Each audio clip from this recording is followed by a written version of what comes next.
First of all, I am very much thankful to our Honorable Principal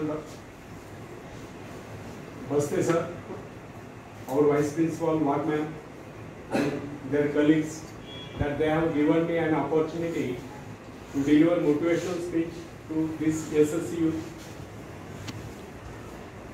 I am the retired principal of government ITI. Basically, I am electrical engineer. I have been worked as an electrical engineer at Koyna Hydroelectric Project for 2 years. 1 year at Chandrapur Thermal Power Station. Then after I joined to Government Technical College and worked as a lecturer for 13 years. Then after I get selected to MPSC as a principal and worked as a principal to Government ITIs for 22 years and retired in August 2019. And this is my hobby to deliver motivational speeches to Indian youth. So I am delivering my speech on Atmanirbharta, means self-reliance. आत्मनिर्भरता का मतलब पता है आपको क्या है? आत्मनिर्भर बनना मीन्स आपने लॉकडाउन पीरियड में प्राइम मिनिस्टर का स्पीच सुना होगा, आत्मनिर्भर भारत इस विषय पर। सुना है क्या नहीं? सुना है? नहीं। ठीक है, आत्मनिर्भरता का मीनिंग क्या होता है, मतलब क्या होता है?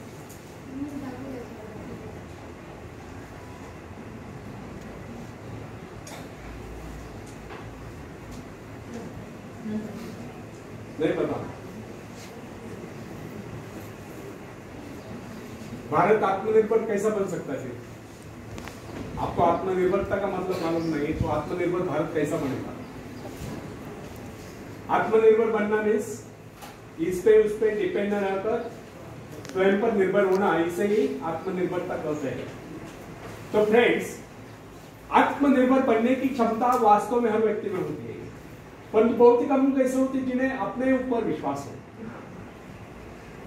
दूसरों का सहारा ढूंढना तो उनकी आदत से बन जाती है।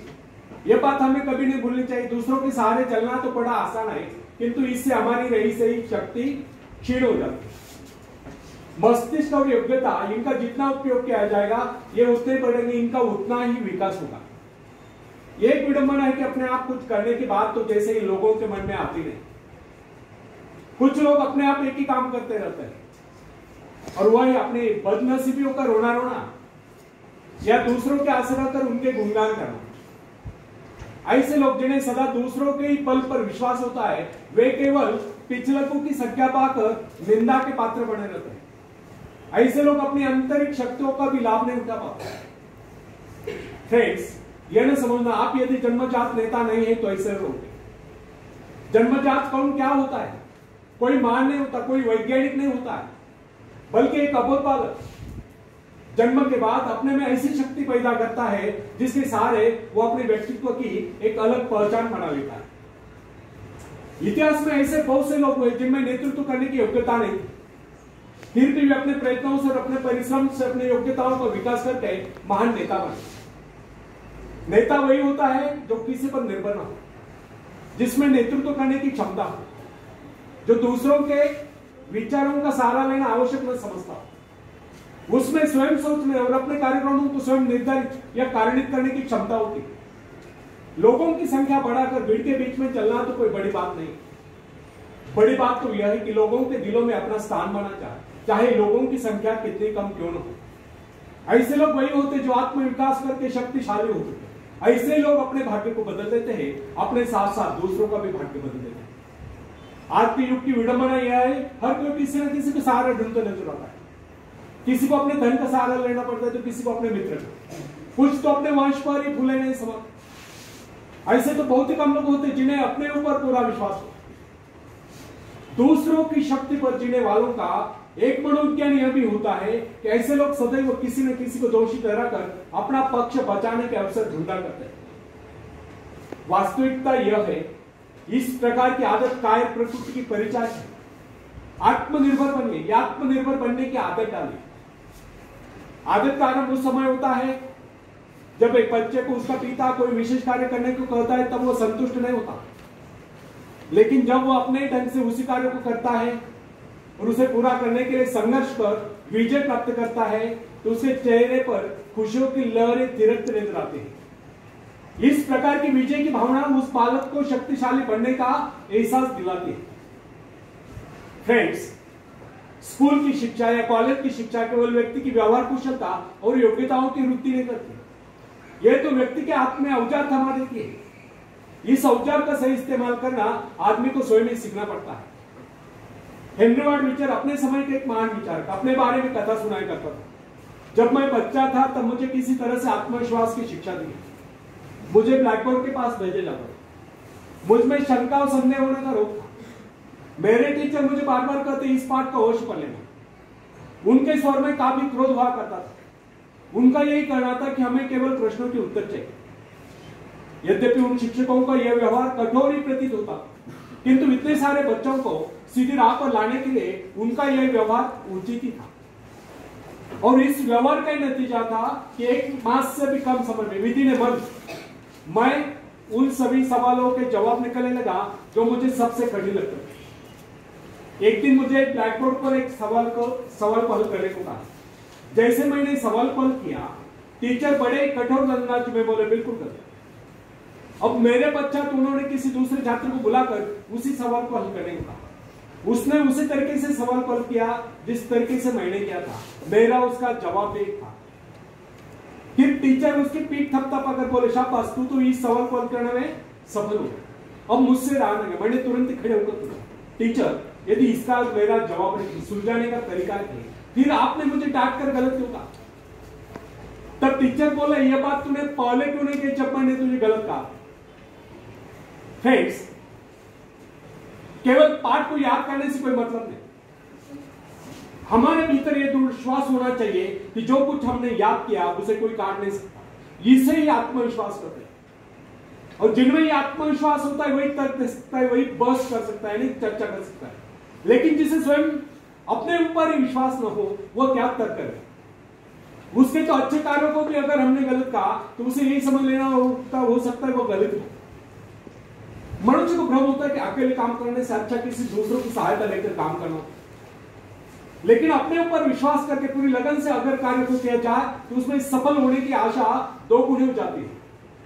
हर महत्वाकांक्षा का अर्थ होता है अपनी शक्तियों का परीक्षण करना, लेकिन दूसरों की नकल करना, दूसरों पर निर्भर रहने से व्यक्ति में दुर्बलता ही तो आती है। शक्ति तो हमारी स्वयं की मेहनत करने से आती है। अखाड़े के पास बैठकर हम अपने शरीर को शक्तिशाली नहीं बना सकते, या दूरदर्शन पर एक्सरसाइज प्रोग्राम देखकर हम अपने शरीर को तंदुरुस्त नहीं बना सकते। इसके लिए हमें स्वयं ही व्यायाम करना होगा, स्वयं एक्सरसाइज करना होगा। फ्रेंड्स, यदि आप जीवन में सफलता चाहते हैं तो इसके लिए आपको स्वयं ही प्रयास करना होगा, स्वयं उस रास्ते पर चलना होगा जो आपको उन्नति को ले जाता है। और रास्ता है आत्मविश्वास। अपनी शक्ति को पहचान कर आप सफलता प्राप्त कर सकते हैं, या अपनी योग्यताओं को पहचान कर आप सफलता प्राप्त कर सकते हैं। मगर यदि आप ये सोचते हो कि संसार में कोई दूसरा व्यक्ति काम कर रहे और सफलता हमें प्राप्त हो, तो ऐसे कैसे हो सकता? जो लोग बच्चों को इस प्रकार जीवन क्षेत्र में उतरना चाहते हैं वे बिना किसी संघर्ष के, बिना कोई कष्ट उठाए आगे बढ़े, तो उनकी राह में कांटे बिछाते हैं। संतान को ऐसा बनाना कि वह किसी भी प्रकार के संघर्ष का सामना करने में अयोग्य हो, तो इसका सीधा अर्थ यह हुआ कि वे लोग अपनी संतान का भविष्य शुरू से बिगाड़ रहे हैं। संतान को सुख और ऐश के झूले में झुलाने वाले मां बाप संतान के सबसे बड़े दुश्मन होते हैं। दूसरों की तो छोड़ो, वे उसे स्वयं को पहुंचाने की जहमत या स्वयं को पहुंचाने के कष्ट भी उठाने नहीं देते। बच्चों को भी समझना चाहिए, स्वर्ग जाने के इच्छुक को स्वयं ही मरना पड़ता है। स्वर्ग वही जाएगा जो मरेगा, दूसरा कोई नहीं कर सकता। इसी प्रकार जीवन का सच्चा आनंद वही पाएगा जो अपनी आत्मा की शक्ति को पहुंचाने। फ्रेंड्स, यदि आप किसी कार्य में कामयाबी चाहते हो तो उसके पीछे अपनी पूरी शक्ति लगा देना। नवयुवकों का या नवयुवतियों का स्वभाव होता है सड़ना, सीखना, अनुसरण करना। लेकिन अगर उनके अभिभावकों द्वारा या मां बाप के द्वारा बचपन से ही सारे इशारा देकर उन्हें जीवन संघर्ष के लिए हतोत्साहित किया गया हो, निराश किया गया हो, तो इसका परिणाम यह निकलता है कि वे अकेले चलना भूल जाते। उनकी हालत पैसा के ऊपर चलने वाली हो जाती है, फिर तमाम उम्र में बिना किसी सहारे के चले नहीं पाते। इसलिए फ्रेंड्स, यदि जीवन में कुछ करना चाहते हो, कुछ बनना चाहते हो, तो अपनी सहायता स्वयं करें। किसी की सिफारिश या प्रभाव से आगे बढ़ने के प्रयत्न आपके भविष्य को नष्ट कर देंगे। स्वयं को इस योग्य बनाओ कि आपको किसी दूसरों से सहायता की आवश्यकता न हो। अपने भीतर अथाह साहस और विश्वास जगाइए। आनंद तो उसी उन्नति में आता है जो स्वयं के द्वारा प्राप्त हो। दूसरों के भरोसे, उनकी सहायता से आगे बढ़कर अपने को अपंग बनाने का क्या उपाय हो सकता है? इससे तो मनुष्य की अपनी सारी शक्तियां दम तोड़ देती है, अपनी बुद्धि कुंद हो जाती है। जो दूसरों की सहायता का मोहताज बना रहता है, जो अपना हाथ तक नहीं ला सकता, वह क्या कर सकता है? वह जीवन भर दूसरों का मोहताज बना रहेगा। ना उनमें आत्मविश्वास आता है, ना वे स्वयं के भरोसे आगे बढ़ पाते हैं। उनका तो भविष्य ही अंधकार में होता है। एक व्यक्ति है जिसके शरीर में स्वच्छ रक्त संचार हो रहा है, जिसके चौड़े कंधे हैं, सुंदर मजबूत दो हाथ है, जिसका वजन भी अच्छा है, जो सभी अंगों से युक्त तथा शरीर से चुस्त मस्त है। ऐसा व्यक्ति अगर दूसरों से सहायता मांगता है तो आप उसे क्या कहेंगे? उसके बारे में क्या सोचेंगे? अवश्य वो सर्वांग संपन्न होकर भी अपंग कहलाएगा। आप ऐसे अपंग मत बनिए, आप सामर्थ्यवान बनकर दिखाइए। आप ऐसे बनकर दिखाइए कि लोग आपसे सहायता पाने की चेष्टा करें। क्या आपको पता है कि आप जिन लोगों को जानते हैं उनमें बहुत से ऐसे हैं जिन्हें किसी दूसरों से सहायता की प्रतीक्षा है। सही बात तो यह है कि उनमें से बहुत से लोगों को इस बात का भी पता नहीं कि उन्हें जो सहायता चाहिए वो कहां से मिलने वाली है। फिर भी वे इंतजार करते और सोचते रहते कि बस उनका काम बनने वाला है, उन्नति के द्वार खुलने वाले हैं, कोई उनकी मदद के लिए आएगा और उनके सारे कष्ट दूर हो जाए। क्या ऐसा संभव है? वास्तव में कोई किसी की सहायता करता है? ऐसे सोचने वालों ने अपने गिरेबान में जाकर देखना चाहिए, क्या उन्होंने किसी दूसरों की कितनी सहायता की? उन्होंने आज तक किसकी कितनी मदद की? क्या कोई ऐसा व्यक्ति है जो कहे कि उन्होंने उसे सहायता की थी इसलिए वह आज उन्नति की चोटी पर? फ्रेंड्स, यदि आपने या उन्होंने किसी दूसरों की सहायता नहीं की तो फिर किसी दूसरों से सहायता की प्रतीक्षा क्यों? ऐसे लोग केवल अपने भूल के कारण ही आगे बढ़ने से रह जाते हैं। हर इंसान को चाहिए कि वह केवल अपने सहारे आगे बढ़े, लौटने के रास्ते से मुंह फेरकर बिना किसी के सहारे आगे बढ़ता जाइए। आत्मनिर्भरता से तो मनुष्य की शक्तियां विराट रूप धारण करके प्रकट होती है। आत्मविश्वास ही सफलता की नींव है। इसी आत्मविश्वास के सहारे हम दूसरों की सहायता करने में सफल हो सकते हैं।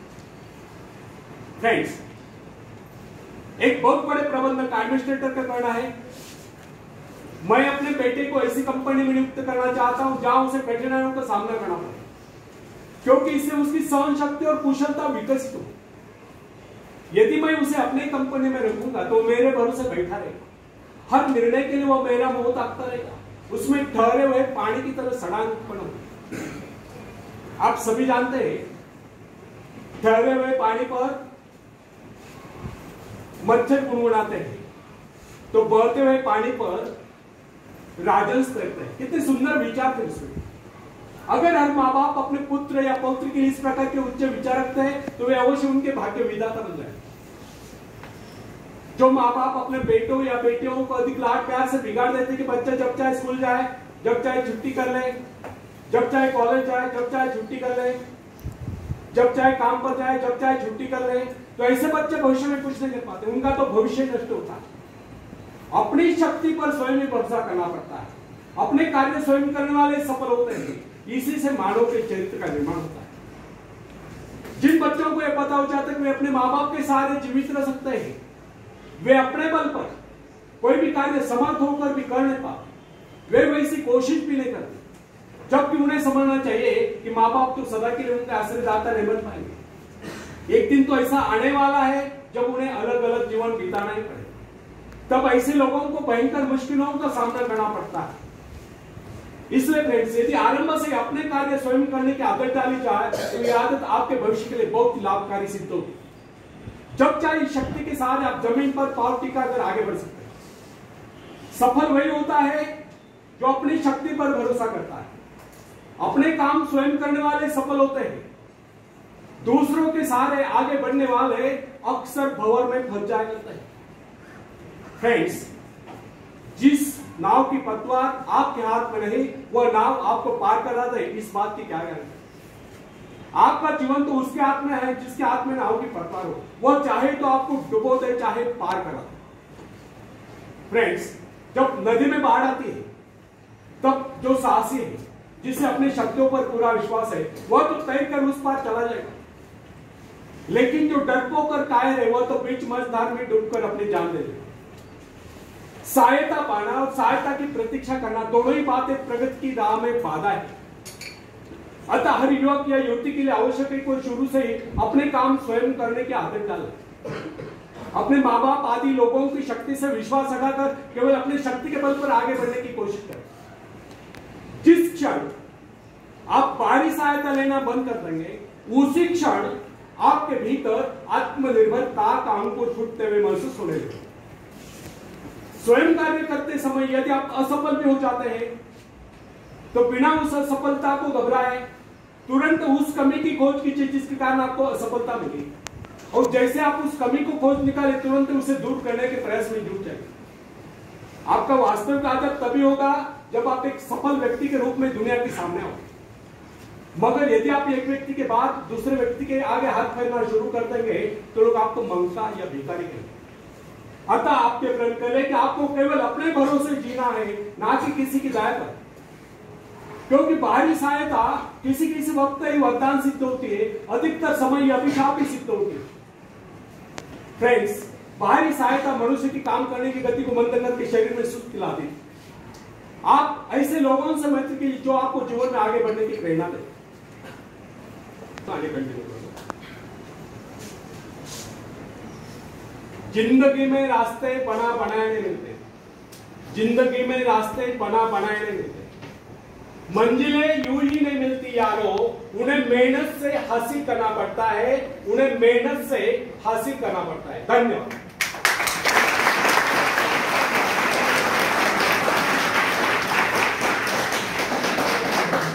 तो फ्रेंड्स, मैं एक ऐसे व्यक्ति को जानता हूं जिसका एक पैर किसी रेल दुर्घटना में कट गया था। उसने कभी किससे भिक्षा नहीं मांगी, किससे दान लेना गवारा नहीं किया, यहाँ तक कि अपने बहन भाई का भी उसने कभी सहारा नहीं। उसने एक छोटा सा धंधा फुटपाथ पर आरंभ किया। शुरू में वो न्यूज़पेपर बेचने लगा, 2 पैसे बचाकर उसने वजन तौलने की मशीन खरीदी, उस पर अपना पेट पालने लगा। आज वही व्यक्ति उसी फुटपाथ के किनारे एक बहुमंजिला बिल्डिंग में न्यूज़पेपर स्टॉल लगाकर बैठा है, साथ में उसने जेरॉक्स सेंटर भी खोल रखा है। सुना है आजकल वो मोबाइल शॉपिंग भी चला। वो स्वाभिमानी, किसी से मदद लेना वो अपना अपमान समझता था। आज वही व्यक्ति उन लोगों को जिनके हाथ पैर सलामत है, ऐसे परिवारजनों को खिलाता पिलाता है, उनके हर प्रकार की सहायता और मदद करता है। तो इसमें किसी को हैरत नहीं। आज वो दूसरों की सहायता करने को हो चुका है। वो उन लोगों के लिए प्रेरणा स्थान है जो सर्वांग संपन्न होकर भी दूसरों से सहायता पाने की आशा रखते हैं। फ्रेंड्स, मैं केवल उस विकलांग की बात नहीं करता जिसे मैं जानता हूं। इस संसार में ऐसे बहुत से विकलांग लोग हैं जो अपनी हिम्मत से खुद भी खा रहे और अपने परिवार को भी पाल रहे। ऐसे स्वाभिमानी, मेहनती, आत्मविश्वासी और साहसी लोगों को अपनी जीविका चलाते देखकर हमें स्वयं के विषय में सोचना चाहिए कि क्या हम पूर्णतः स्वस्थ हैं, साथ ही सभी अंगों से युक्त तथा शरीर से चुस्त मस्त होकर भी क्या हम अपने आप को समर्थ समझने का अधिकार रखते हैं? यदि हाँ, तो फिर किसी दूसरों से सहायता की प्रतीक्षा क्यों? कोई भी स्वस्थ तथा सर्वांग संपन्न व्यक्ति तब तक अपने आप को समर्थ समझने का अधिकार नहीं रख सकता जब तक कोई समझता है कि वो किसी के अधीन है। वास्तविक स्वतंत्रता एक ऐसा उपाय है जिससे मनुष्य की शक्ति दोगुनी जाती है। इस प्रकार की भावना अन्य किसी प्रकार से प्राप्त नहीं। जब कोई युवक या युवती अपने हिम्मत के सहारे किसी व्यापार में उतरता है तो उसके मन में एक श्रेष्ठ भावना अवश्य उत्पन्न होती है। यही भावना उसे प्रसन्नता प्रदान करती है। इससे पहले किसी के अधीन न होकर चाहे वो कितना ही बड़ा कारोबार क्यों न कर चुका है, परंतु उसे स्वतंत्रता से अपने आत्मविश्वास के सहारे साहस के साथ काम करने में एक नए आनंद का एहसास होता है। फ्रेंड्स, जब सागर शांत हो तो जहाज के चालक को अधिक होशियारी से जहाज चलाने की आवश्यकता नहीं पड़ती। लेकिन जैसे ही तूफान आता है और जहाज डूबने का खतरा पैदा होता है, तब यही चालक या कप्तान अधिक सावधानी बरतने लगता है। जब जहाज में सवार सभी लोग घबरा रहे होते हैं, तब यही कप्तान मुस्कुराता हुआ अपनी संपूर्ण योग्यता को काम में लाता हुआ जहाज को डूबने के संकट से बचाकर सही सलामत ले जाता है। वास्तविक ऐसी ही योग्यता की परीक्षा दुख और संकट के समय में होती है। जब कोई इंसान थोड़ी पूंजी लगाकर अपने व्यापार का विस्तार करता है, तो उसे वर्षों तक कठोर परिश्रम करने पड़ते हैं। इस परिश्रम से वह कुछ कमाने योग्य होता है। यह परिश्रम ही उसके विजय का प्रतीक होते हैं। अपने ग्राहकों को शब्द चाल में फंसाकर वो अपने व्यापार को बढ़ाता है और एक दिन सफल व्यापारी बन जाता है। बाद में छोटे मोटे कारोबारी संकट उसका कुछ नहीं बिगाड़ पाते। जो लोग इससे पहले उसे कम पूंजी वाला समझकर उसका मजाक उड़ाया करते थे, आज वही लोग उसकी सफलता की प्रशंसा करते नजर आते हैं। इसे कहते हैं अपने हाथों अपने भाग्य का निर्माण, आत्मशक्ति का चमत्कार। फ्रेंड्स, जिसके पास धन की शक्ति हो, उसे शिक्षा प्राप्त करके या विद्या प्राप्त करके आत्मविकास करने का अवसर कहा।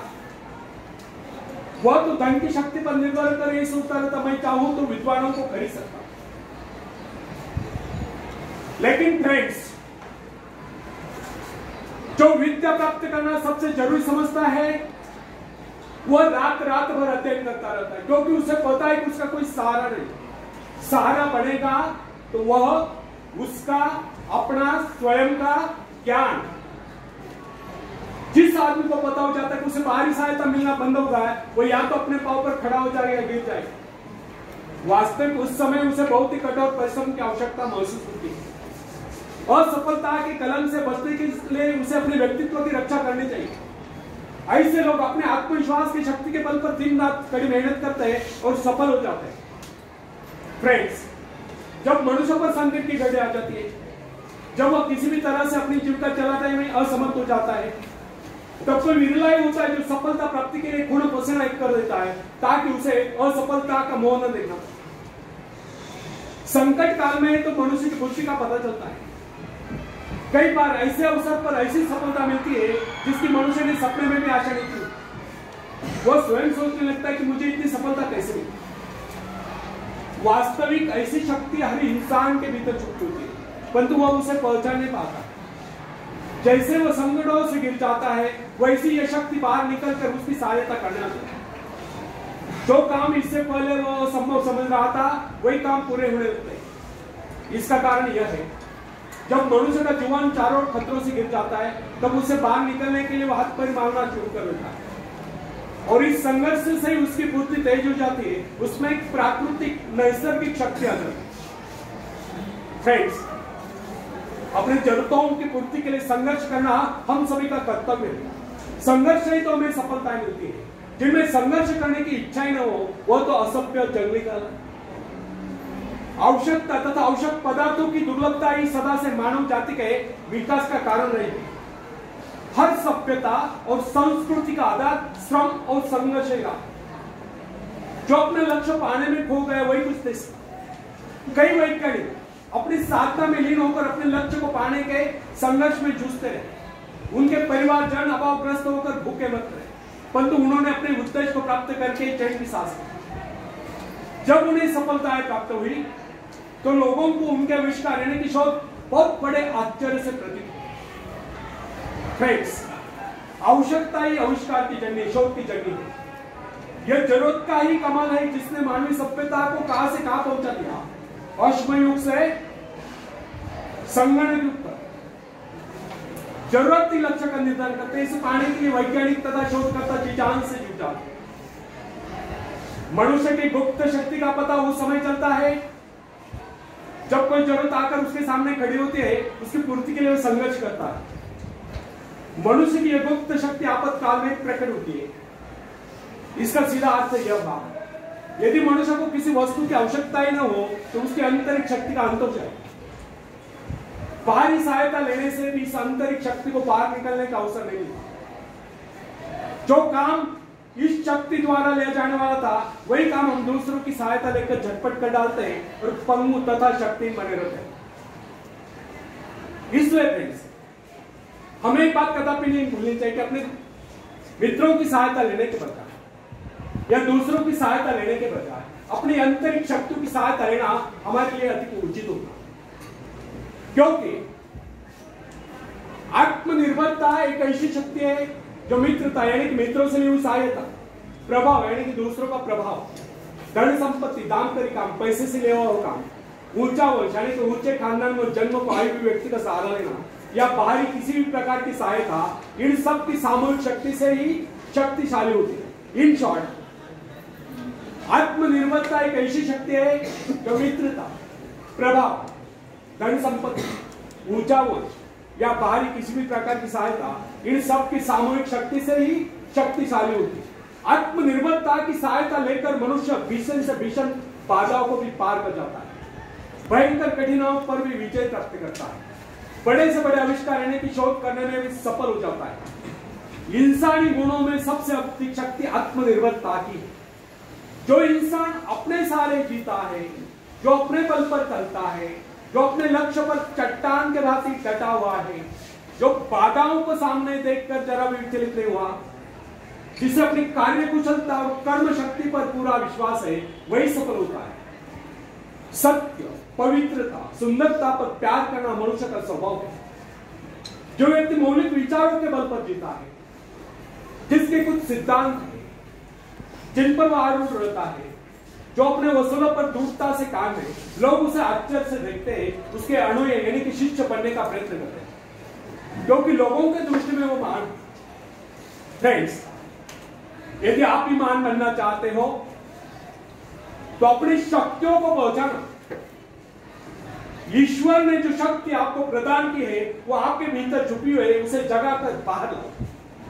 यदि आप उसे जगाने में सफल हो गए तो सफलताएं आपके कदमों तले होगी और आप कामयाबी के शिखर पर होंगे। आखिरी में एक शेर सुनाता हूं। प्रहार कर, उठा धनुष तू प्रहार कर, तू सबसे पहले वार कर। अग्नि सी धधक धधक, हीरे सी चमक चमक, सिंह सी दहाड़ कर, तू शंख सी पुकार कर, तू सबसे पहला प्रहार कर, तू सबसे पहले वार कर। रुके न तू, थके न तू, झुके न तू, थमे न तू, रुके न तू, थके न तू, झुके न तू, थमे न तू, तू सबसे पहला प्रहार कर, तू सबसे पहली वार कर। जीवन की भूल भुलैया में तू सही रास्ते का इंतजार कर। जीवन की भूल भुलैया में तू सही रास्ते का इंतजार कर। जीवन की इस लड़ाई में अपने मन के विचारों से प्रहार कर, तू सबसे पहली वार कर।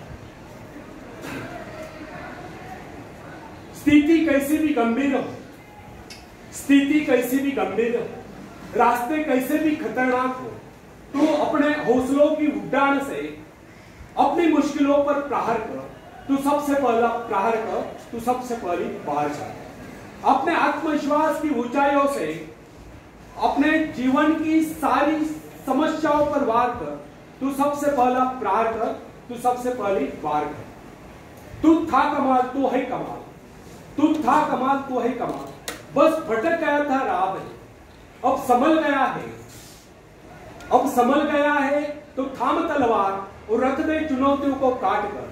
अब संभल गया है तो उठा हथियार और सारी कठिनाइयों पर प्रहार कर, तू सबसे पहला प्रहार कर, तू सबसे पहली वार कर। उठा धनुष तू प्रहार कर, सिंह सी तू दहाड़ कर, शंख सी पुकार कर, तू सबसे पहला प्रहार कर, तू सबसे पहली वार कर। धन्यवाद।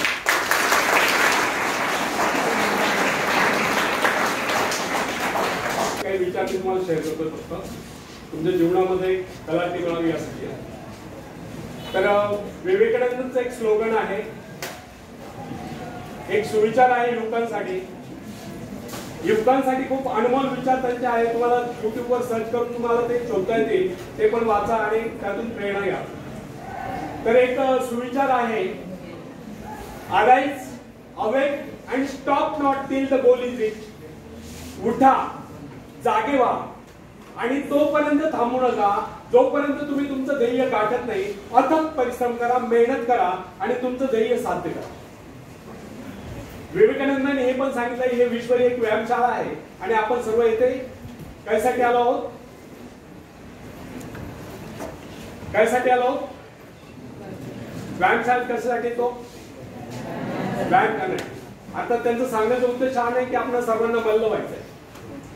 त्यांचे सांगण्याचा उद्देश हा आहे आपल्याला शारीरिक, मानसिक आणि बौद्धिकदृष्ट्या सक्षम व्हायचं.